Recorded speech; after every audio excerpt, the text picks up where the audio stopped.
रामकृष्ण हरी. रामकृष्ण जुन्नरचे आमदार कोण? म्हणजे आता सध्या आमदार कोण आहे? सध्या आमदार बेनके. बेनकेंचं काम कसं आहे?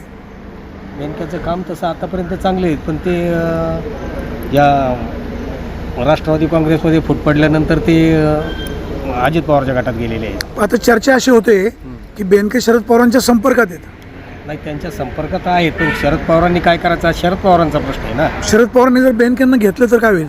शरद पवारांनी बेनकेंना घेतलं तर आता ते अध्यक्ष आहेत, त्याच्यामुळं त्यांच्या मनावर समजा राहील. घेतलं तर विजय होतील का?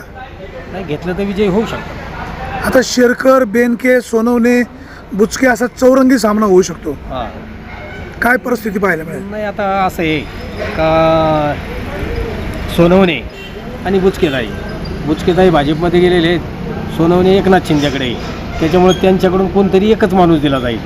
आणि इकडं अजित पवार सोनवणे अपक्ष लढायची तयारी आहेत. सोनवणे अपक्षाला तरी असं येणार नाही. का बरं?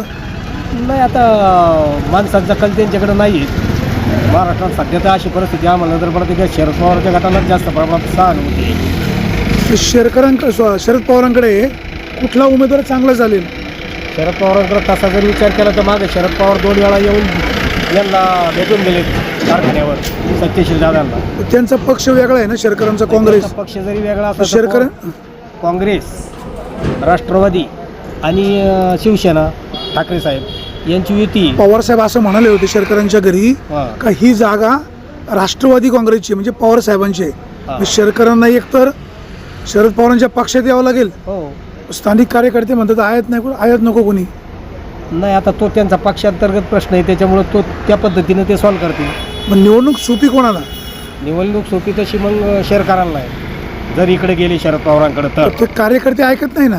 आता कार्यकर्ता तो अंतर्गत प्रश्न राहील ना त्यांचा. कार्यकर्त्यांना ऐकवणे किंवा त्यांनी मिटिंग जी गोष्ट होईल तीच होईल ना. म्हणजे शेरकर, बेनके, सोनवणे, बुचके हां. असा चौरंगी सामना झाला तर हां. कोण आमदार होईल?